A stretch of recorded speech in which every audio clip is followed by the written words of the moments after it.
贝果已经火到什么程度了？据说现在的 brunch 要是没有贝果会被开除 B 级。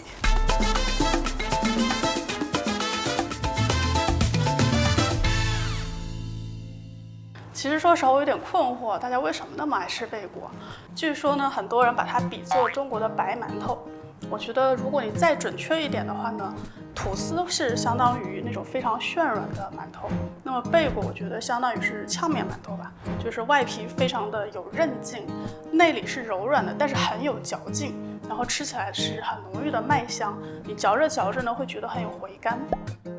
这么一说，我好像理解大家为什么爱吃贝果了。而且做贝果真的太简单了，只需要最基础的食材，随便混一混、揉一揉，弄个面团，连基础发酵都不需要，稍微等面团清洗一下，就可以直接切分，开始上手。分成每80克一个的6等份，揉成光滑的球，让它再清洗一下，擀开成长方形，卷起来，收口捏紧，搓长，让一头稍尖，另一头擀面杖擀开成扇形，然后让这条面团呢像衔尾蛇一样，把稍尖的这头包进扇形的这头，收口处彻底捏紧。这样一个贝果胚子就做好了，放在1小张烘焙纸上等着发酵，室温下大概需要1小时。其实贝果还有一个特别简单的整形方式，虽然很多人吐槽说这个方式没有灵魂，但我觉得没关系，好用就行。就是拿你的手指直接往里头戳个洞，然后就这样转就好了。其实这个就是贝果最原始的时候，就是当大家还没有那么讲究的时候，都是用这种方式的，挺好用的吧？而且真的很简单，慢慢的把这个洞扩大就好了。等这些圈圈看起来都明显大一圈，此时需要准备好3件事：烧一锅水，旁边放好垫了烘焙纸的烤盘，烤箱预热好，热风200度，水开了，加点糖或是小苏打，贝果放进去，开始掐秒表，每面煮个20到30秒，立刻捞出来放在烤盘上，用最快的速度丢进烤箱，你就能欣赏到刚煮到有点皱巴巴的贝果在烤箱里慢慢膨胀到圆鼓鼓的过程。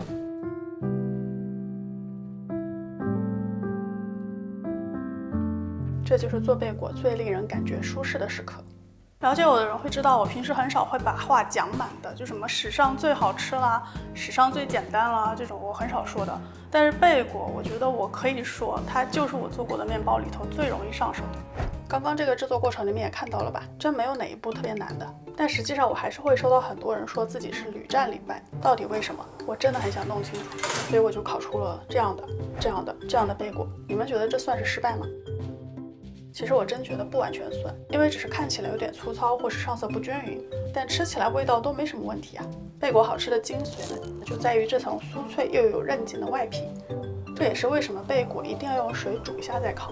水煮的目的是让表皮的淀粉糊化，烘烤后才能形成一层光滑坚韧的皮。想象一下，吃馒头的时候，外面那层皮是不是就很光泽又很有韧性，可以撕着吃？很多人吃馒头就好这口皮吧，而贝果的这层皮呢，就是通过水煮获得的。水里加糖或者加小苏打，都是为了烘烤时上色。选哪个对颜色有一点区别，对口感的影响不大。水煮时间才是关键，短了糊化时间不够，这层皮就不够坚韧，缺乏光泽感。时间长了，或是水太滚，这层皮就太结实，限制了贝果在烤箱里的膨胀，贝果长不大，表皮也会坑坑洼洼不光滑。水煮之前呢，就要准备好烤盘和预热好的烤箱，也是为了让这层皮在还没定型的时候，就最快速的让贝果进入烤箱开始受热膨胀。如果时间久了，表皮定型了之后，就很难烤出光滑的表皮。最容易上手的，除了水煮呢，另外也会影响到贝果外观的就是面筋。虽然我一直把贝果比作馒头，那人家毕竟还是货真价实的面包嘛，面包的基本要素，强而有力的面筋还是必备的。其实贝果的面团呢，含水量基本上是面包里最低的。还是拿馒头来说，馒头面团的含水量一般在50%到55%之间，我这贝果也就比它多个1%吧。而含水量低的面团呢，是很不容易形成强韧面筋的。有除湿机还好，可以交给机器去揉面；只有双手可用的话呢，会感觉这面筋还没揉好，面都要发起来了。而贝果又万万不能发酵过头，怎么办呢？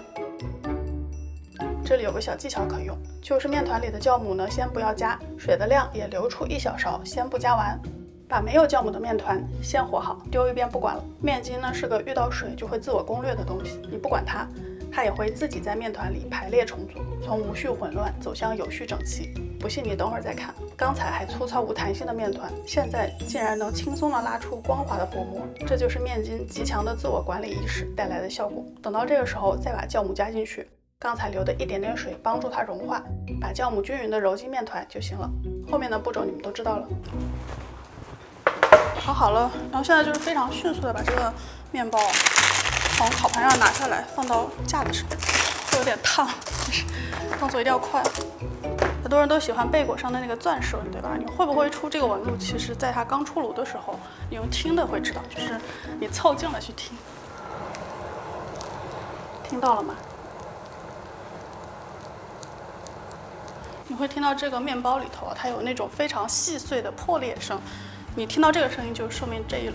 贝果一定会出钻石纹。钻石纹不是说贝果一定要有的，就没有的话，贝果也是成功的。但是就是告诉你们一个小知识吧。一个揉面、发酵、水煮、烘烤都恰到好处的贝果，出炉后呢，会因为温差热胀冷缩，这层坚韧酥脆的外壳会发出细小的碎裂声，然后你会肉眼可见，在晾凉的过程中，贝果开始出现不规则的裂纹。不知道是哪位有语言才华的朋友把它定义为钻石纹，让朴素的原味贝果一下子高级起来。然后刚刚呢，我有一半是用了小苏打，一半用了糖，你们可以看一下，现在分得出来吗？